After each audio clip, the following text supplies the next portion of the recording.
स्वागत है दोस्तों आपके अपने चैनल पर।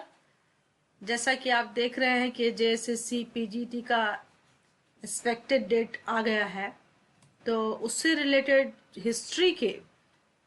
हिस्ट्री सब्जेक्ट से मैं प्रश्नोत्तरी लेकर आई हूं। तो आइए शुरू करते हैं। पहला प्रश्न जो है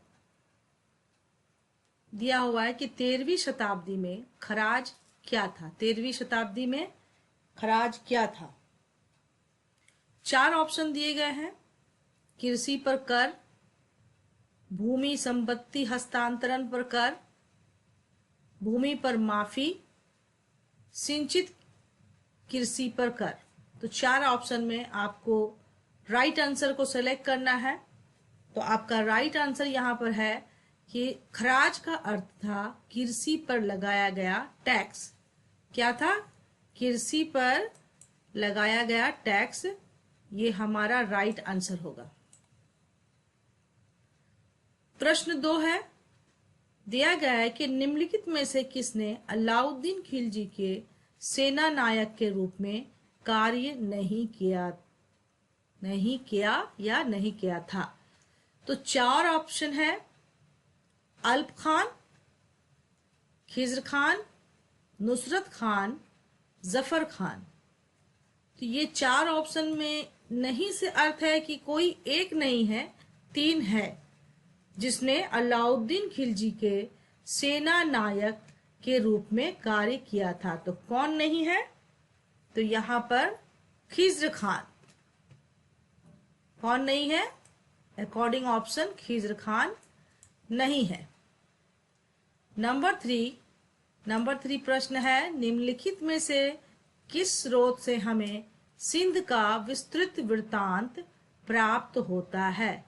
यानी कि जब अरबों ने या फिर ईरानियों ने या जो भी बाहर से आने वाले आक्रमणकारी थे, वो सिंध के रास्ते भारत में घुसते थे और आक्रमण करते थे। तो इसमें पूछ रहा है कि सिंध का विस्तृत वृत्तांत, कि जब आए होंगे जो भी आक्रमणकारी, तो उन लोगों के लिए सिंध जो है बहुत ही महत्वपूर्ण रहा होगा। तो सिंध के द्वारा भारत के बारे में भी हमें जानने को मिलेगा। तो इसमें से कौन ऐसी किताब है जिसने विस्तृत वृत्तांत दिया था। सिंध भी उस वक्त भारत का एक हिस्सा था। ऑप्शन में है खजाइनुल फतूह, तारीख फिरोज शाही, इंशाए मेहरू, चचनामा। तो ये बहुत ही फेमस किताब है। जैसा कि आप देख रहे हैं, सभी किताब जो इसमें है बहुत ही फेमस है। और उसमें सिंध के बारे में जिसमें हमें पूरा विस्तृत विवरण मिलता है, वो है ऑप्शन डी, चचनामा। ये अरबी में लिखी हुई किताब है जिसमें सिंध का विस्तृत वर्णन किया गया है। 4th क्वेश्चन है, संस्कृत स्रोतों से हमें संग्रहित तिब्बते सिकंदरी का विषय संस्कृत में लिखी गई है और उस पुस्तक का नाम है तिब्बते सिकंदरी।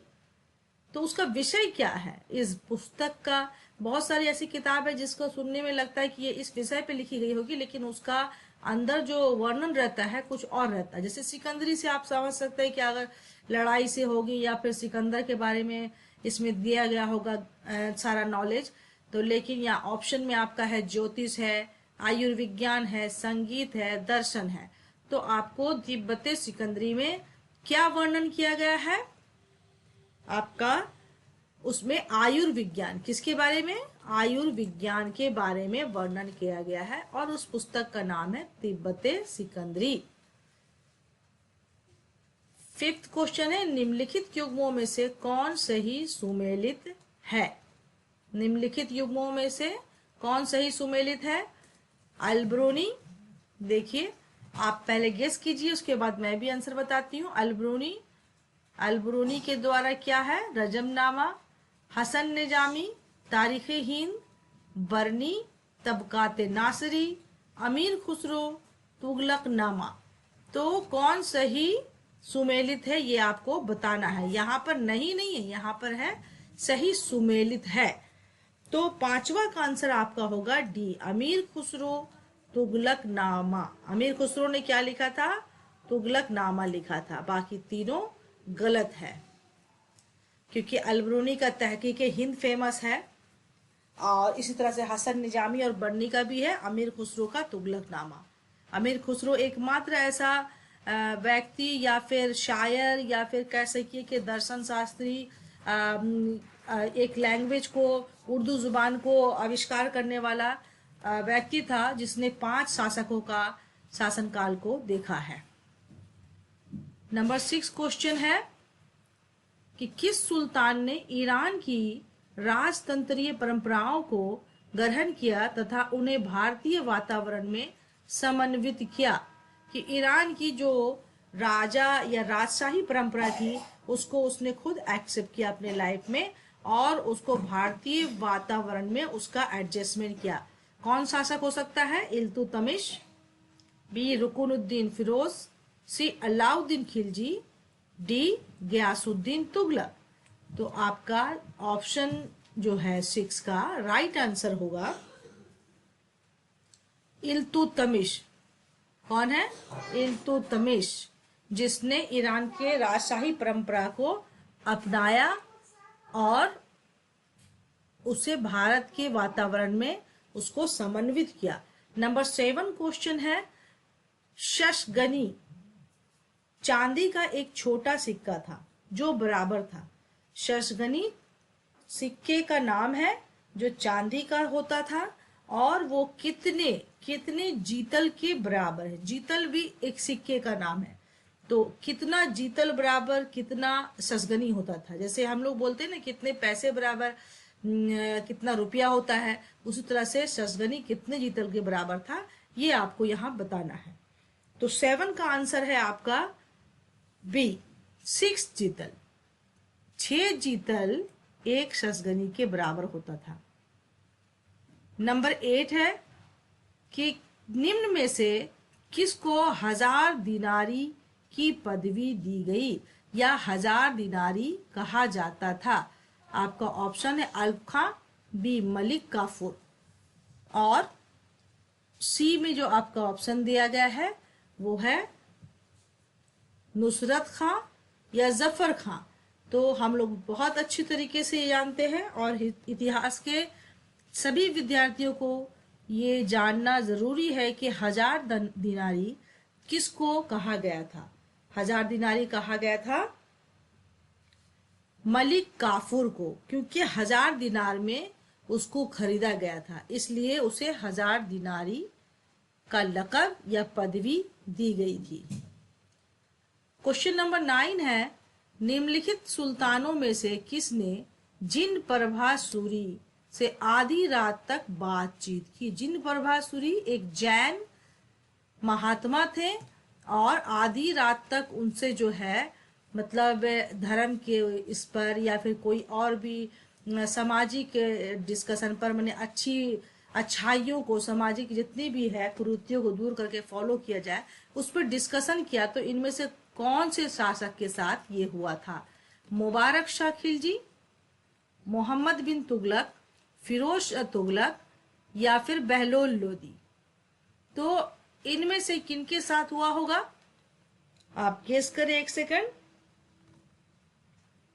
तो हम लोग सभी जानते हैं कि MBT यानी कि मोहम्मद बिन तुगलक को कहा जाता है कि वो एक सन की राजा था। क्यों? क्योंकि वो बहुत ही ज़हीन, बहुत ही इंटेलिजेंट तो था, लेकिन वो अपने समय के अनुकूल नहीं सोचता था।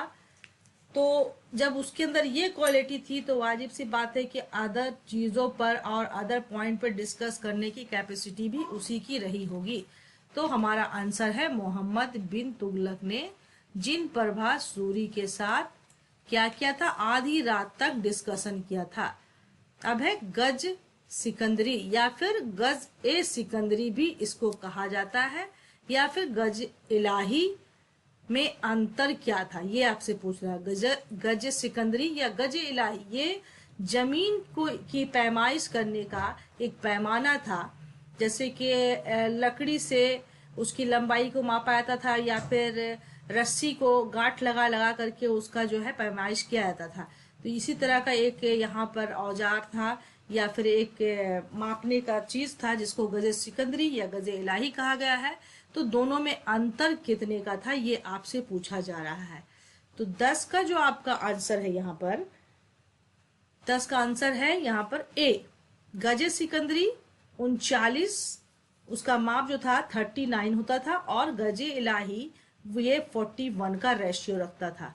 तो दोनों के बीच जब अनुपातिक तौर पे दोनों का कंपैरिजन किया जाता है तो वो 39 या 41 इस तरह से उसको रखा जाता है। 11 क्वेश्चन है, निम्न सुल्तानों में से किसे खलीफा से सैयदुस सलातीन की पदवी प्राप्त हुई? किसकी पदवी? सैयदुस सलातीन की पदवी प्राप्त हुई। तो इतिहास को पढ़ने का तरीका है कि अगर आप सब पढ़ लिए तो इनमें से आपको याद रखना होगा कौन कौन खलीफा से कांटेक्ट किया था, और जो अगर खलीफा से कांटेक्ट किया है तो पहले उसको एलिमिनेट कर ले, फिर देखें कि ये पदवी किसको दी गई थी। तो यहाँ इल्तुतमिश है, बलबन है, अलाउद्दीन खिलजी है और फिरोज शाह तुगलक है। तो आपका 11 का आंसर है डी। क्या है? फिरोज शाह तुगलक।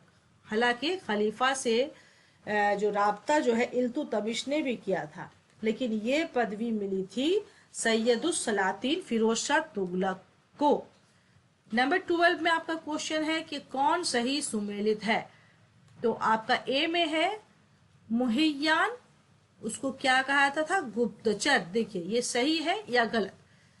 मुशरिफ शाही कारखाना, बरीद अनाज बाजार या ऑफिसर, शहना जासूस। अब इन चारों ऑप्शन के मेल को देखना है कि कौन सा एक राइट पेयर बना रहा है, सही जोड़ा बना रहा है।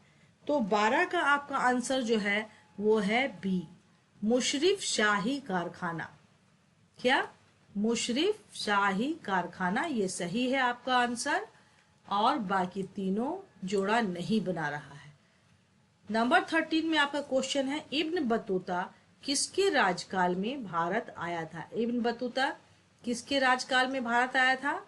यहाँ पर आपका ऑप्शन है जलालुद्दीन फिरोज शाह, अलाउद्दीन खिलजी, गयासुद्दीन तुगलक, मोहम्मद बिन तुगलक। तो 13 का आपका आंसर क्या होगा? 13 का आंसर होगा MBT यानी मोहम्मद बिन तुगलक। डी आपका आंसर है कि इब्न बतूता मोरक्को का निवासी, उसको वो यात्रा करते हुए MBT के शासनकाल में भारत आया था। आपका नेक्स्ट क्वेश्चन है 14। नेक्स्ट क्वेश्चन है आपका 14, और 14 क्वेश्चन है, सुल्तानों में से किसकी मुद्रा, यानी ये 4 सुल्तान हैं, इनमें से किसकी मुद्रा अकबर के समय तक विनिमय का माध्यम रही, यानी कि लेन देन के लिए प्रयोग किया जाता रहा? तो 4 ऑप्शन है, मोहम्मद बिन तुगलक, फिरोज शाह तुगलक, बहलोल लोदी और इब्राहिम लोदी। तो इनमें से बहलोल लोदी के जो मुद्रा थी वो अकबर के समय तक विनिमय के कार्यों में प्रयोग किया जाता रहा। बहलोल लोदी आपका राइट आंसर होगा। 15 आपका क्वेश्चन है, दिल्ली सुल्तानों में से किनकी माता हिंदू थी?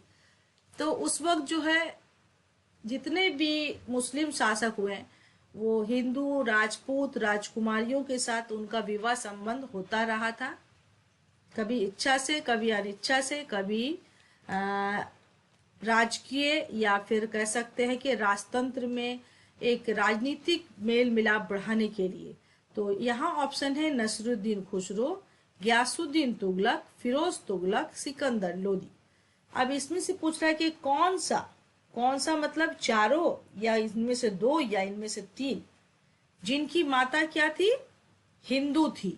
तो 15 का आपका आंसर होगा डी, यानी कि चारों की माता हिंदू थी, नसरुद्दीन खुसरो, गयासुद्दीन तुगलक, फिरोज तुगलक यानी फिरोज शाह तुगलक और सिकंदर लोदी। इसका आंसर है डी। डी के हिसाब से आपका चारों ही शासक ऐसा था जिनकी माता हिंदू राजकुमारियां थी। तो दोस्तों आज का वीडियो यही रखते हैं।